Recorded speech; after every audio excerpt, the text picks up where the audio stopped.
this thing. Blame me for the wind.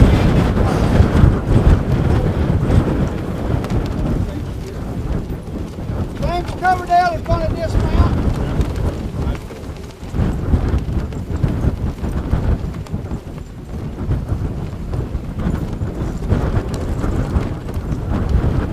Now he's going to have to go back where the cars are, and you'll have to face him because the wind's got his feathers. My name is James Coverdale. I'm from Perryton, member of the Kiowa tribe of Oklahoma, and I'm going to talk today about the Indian side of the battle here at Lyman's Wagon Train. And I made a little chart to show you my family and some of the relations here. I'll kind of go over this kind of quick and not cover all of it, but starting up here, the top is Doga A, and it's Dohate, white-faced buffalo bull. At one time he was a chief in the Kiowa tribe. This was probably about early 1800s, and his son was Dohasson. If you ever heard of the great chief of the Kiowa tribe, the last head chief over the whole entire tribe was Dohasson. And the reason there's a 1 behind his name, because there was 3 Dohassons. He passed his name on doing the Indian naming thing. So showing you this to show you that I'm descended from Dohasson. Over here, far right, is my great-great-grandfather named Yeehaw Tone. He was a Kiowa chief also. His name translates to be Two Hatchet. So he was Chief Two Hatchet. He was born in 1849, died in 1901. And going on down here, we got great-great-grandmother, great-grandmother, great-grandfather was Goulet, Tommy Jones. And right here was when they started getting on the reservation system and they started picking up white men's names. So Tommy Jones. He was taken in. He was Two Hatchet had passed away. Tommy Jones was a young orphan, and he was taken in by another family by the last name of Jones. Goes on down. This is my grandfather, Frank Jones, and he's 93 years old. He still lives north of Apache, Oklahoma, full-blooded Kiowa, and luckily I've got to sit around and talk with him a little bit about some of our family history and stuff. My grandmother was a Turtle Mountain Chippewa from Belcourt, North Dakota. They were French Canadian and American. My mom, Frances Jones. Now, you'll see here there's a line that goes over here from my mom. Now this is my dad, but he's also my stepdad actually. But we don't make, the Indians don't usually make the difference between stepdad and your real dad and stuff. But you'll see his family starts up here at Agati, gathering feathers. He was also a nephew of Dohasson. Gathering Feathers and Two Hatchet were brothers. They also had another brother named American Horse. And family goes down. Agati, Gathering Feathers, had several other names. He picked up the name Dohasson from Dohasson when he was getting old. In about 1864, he passed it on to Agati. Agati had the name, but he also went by Dompai, which was shoulder blade. And he had 4 sons. Kona, which is white buffalo, and then Oiltoint, which they translate to be high forehead or shingled hair. They also have other names. Padai, which means twin in Kiowa. Kona and Oiltoint were twin brothers, which was really rare in the Kiowa tribe, and connects them with the sun, the twin boys of the sun. There's a legend about it. And going down here, great-great-grandfather was Oiltoint. Also went by the name Charlie Buffalo or Charles Oiltoint. Charles Oiltoint was one of the first Kiowas to actually go to Carlisle Indian School. After the end of the Red River War, the Kiowas that came in, they put them in the corral at Fort Sill, Oklahoma, kept them there for a year. They took some of the younger ones, sent them off to Florida, Fort Marion prison, kept them there for several years.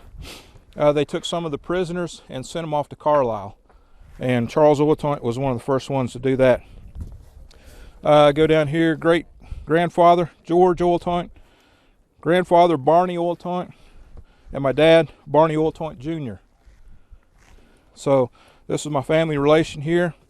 Today I'm going to talk about a couple other members of the family that are relations. Pa Kong Ya is Black Buffalo. He was also got the name Dohassan, so he was Dohassan III. He picked it up from Agati after he passed it on. And his brother, Boat Ale is a Kiowa that performed a feat right over here in this valley that got his name changed. I'm going to talk about that here in a little bit. But Boat Ale, which is Belly Boy in Kiowa, was my great-great-grandfather's nephew also. So they're all relation. I have here Patadal, Poor Buffalo. Most of these people involved here are chiefs.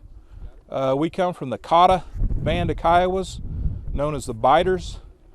Also a Riccara band, because they closely associated with the Riccara and the Crow tribes.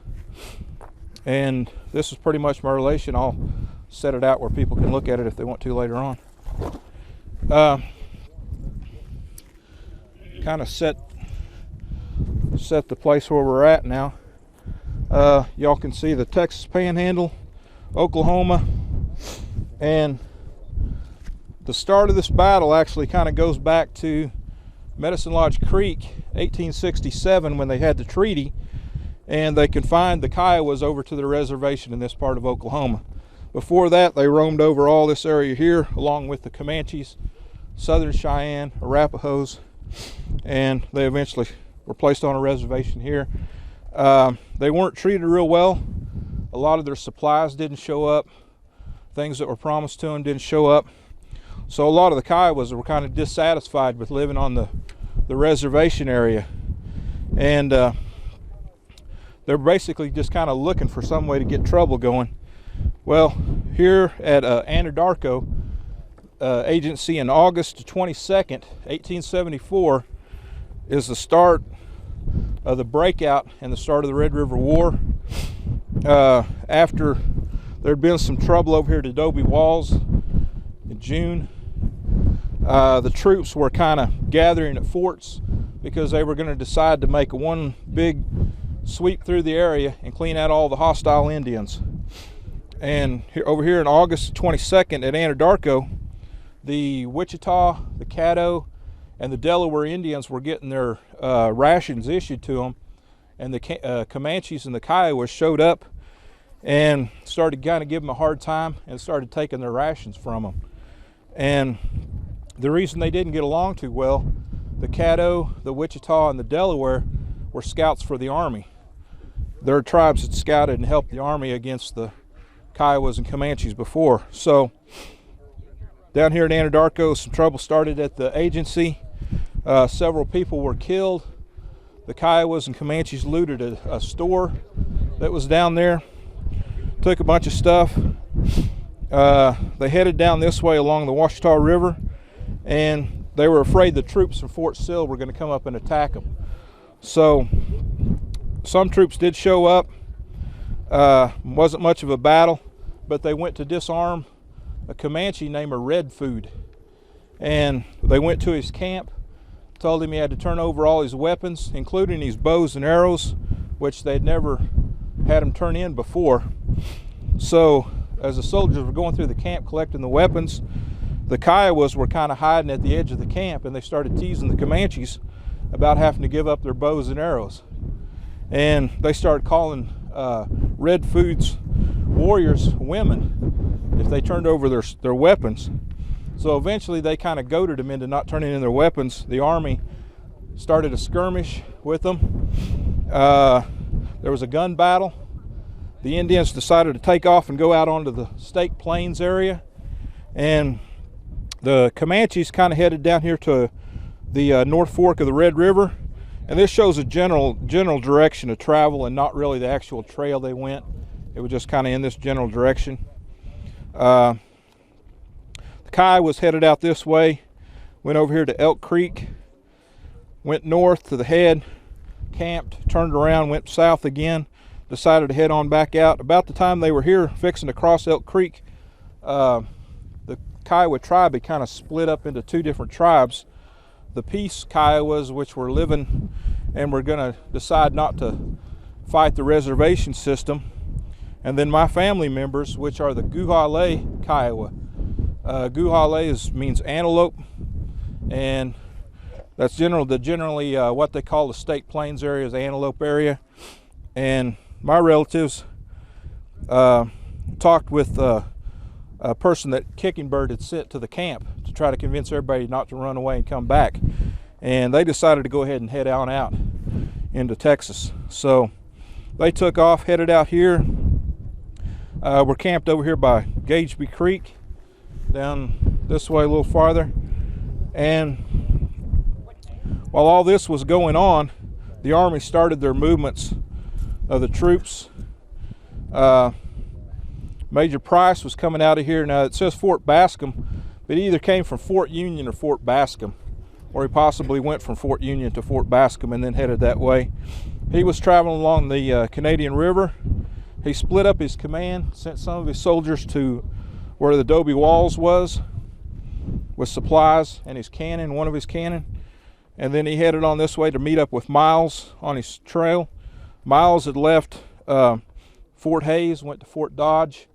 From Fort Dodge he traveled down this way. He split up his command, sent Lieutenant Baldwin to Adobe Walls to help relieve the Buffalo soldiers that were still kind of hanging around down there. And then Miles went on over to Camp Supply.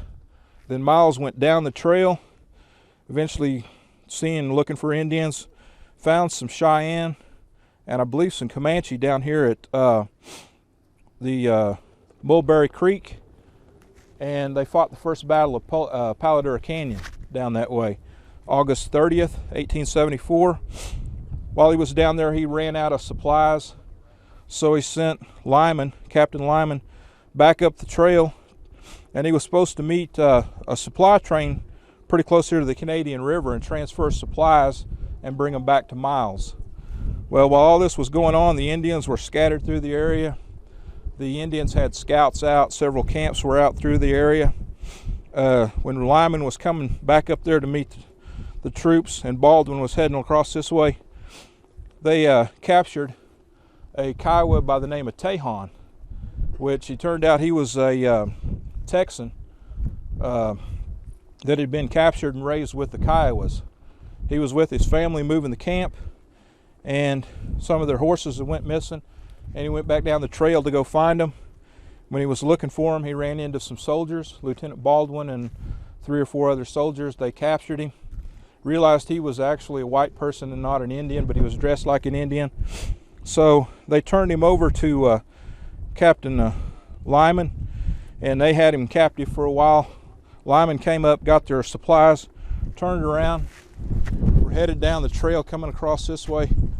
Down here pretty close to the trees, there's a fence road down here coming down this valley right out here. Now while this was going on, they had been attacked at several places.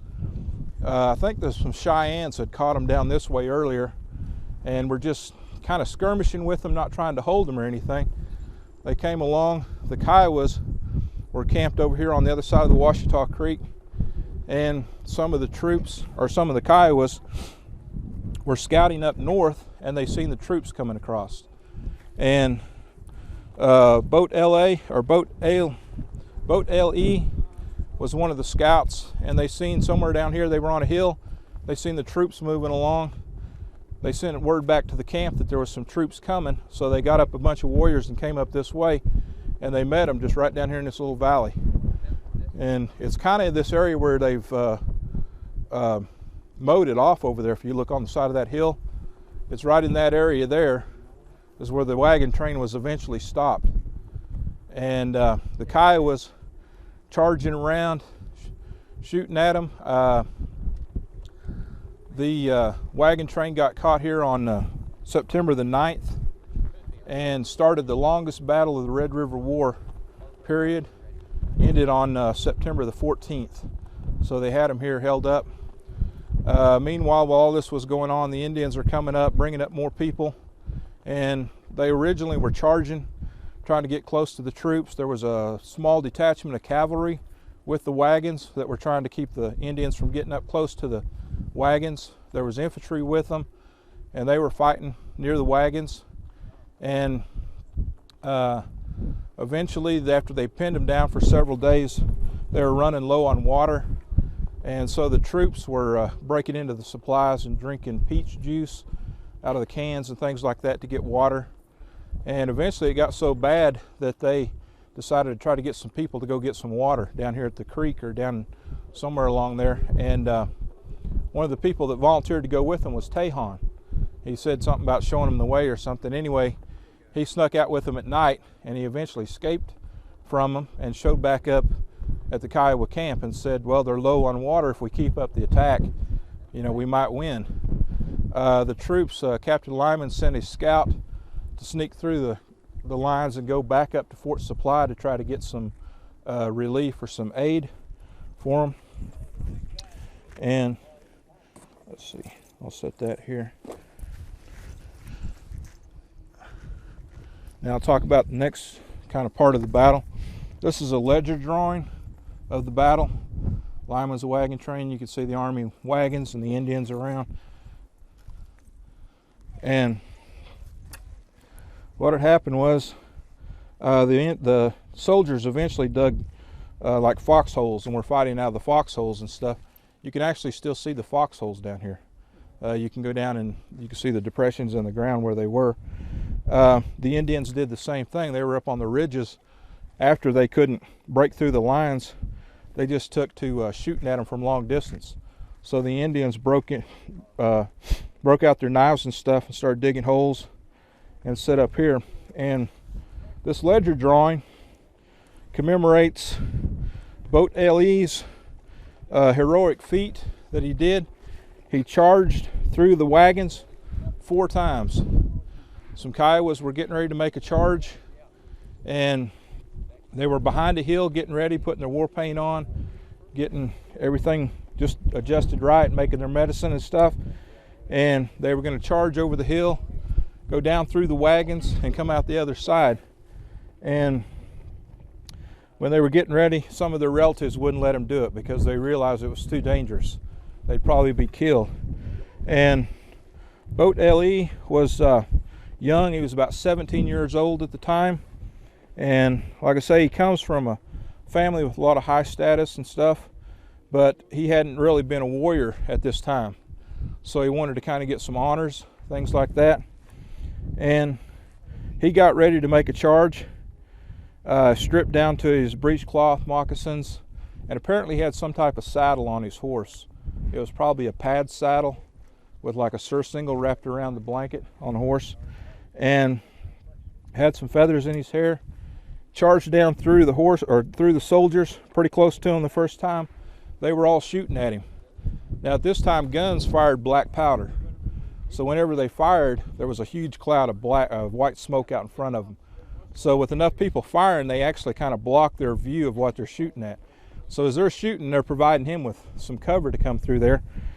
He went through, came out the other side. The Indians were watching, they're kind of cheering for him. He decides he's going to run back going the same way. So he comes flying back through there again, shooting at him again, right pretty close to the soldiers.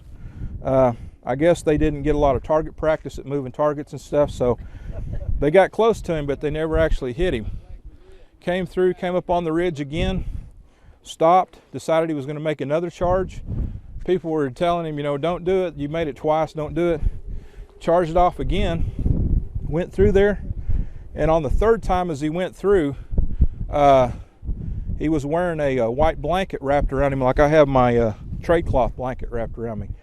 He lost it. They shot the knot that holds it all onto him, and it came flying off. He came up the other side, and they thought he had been shot off his horse. He came out the other side out the smoke and stuff, and they seen him. Decided he was going to do one more charge, and he went right through there again. When he got back on the fourth charge, the feathers that was in his hair had actually been shot, the quills, and cut the feathers loose, and but he wasn't hit. Been shot at a lot of times, just missed. Anyway, this ledger drawing commemorates that right there. Like I say, he's my great-grandfather's nephew, or great-great-grandfather's nephew, the one that did it. Now this drawing over here, up on the Indian side, is Tejon, and he's fighting. He came back with a new set of army clothes. The army had dressed him. When he came back to the camp, he had his army clothes. So he's up here fighting with the Indians. Guess that's pretty much it. Anybody got questions? What kind of weapons were used on both sides? The Army was carrying the Springfield rifles, 45-70 Springfield rifle. And the Indians had probably a mixture of some Winchesters, some Henry rifles, and probably a few pistols. They were probably black powder pistols. The cartridge revolver pistols were pretty new at that time.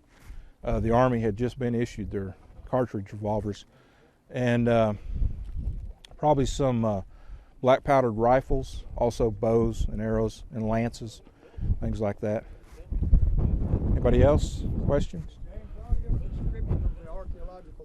Okay. Questions on the Indian stuff?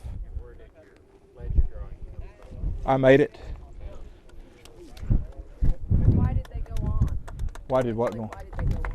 Oh, kind of the end of the battle was after several days, the Indians were going back to their camp to protect their camp. They were worried. Their other scouts were reporting that there was other troops in the area, and so they were going back to help protect the camp. Eventually, Major Price, who had came over from New Mexico and came up on Miles' trail, came up and relieved them, and actually broke the siege here. How many Indians were fighting and how many died? I don't really recall that there was any Indians dying, that's mentioned, but the Indians also carried off anybody that they could get to. So, and the Army probably wasn't hanging around going to count bodies or anything. The Army guys, I believe there was one person that was killed outright, one person that was wounded, possibly two people that were wounded. So it was a large battle, but hardly anyone was killed or wounded and stuff. Do you suppose that the Indians knew that the other battle was going on at the same time? Yeah, word had reached them about Buffalo Wallow and stuff. Anybody else? Questions? Okay.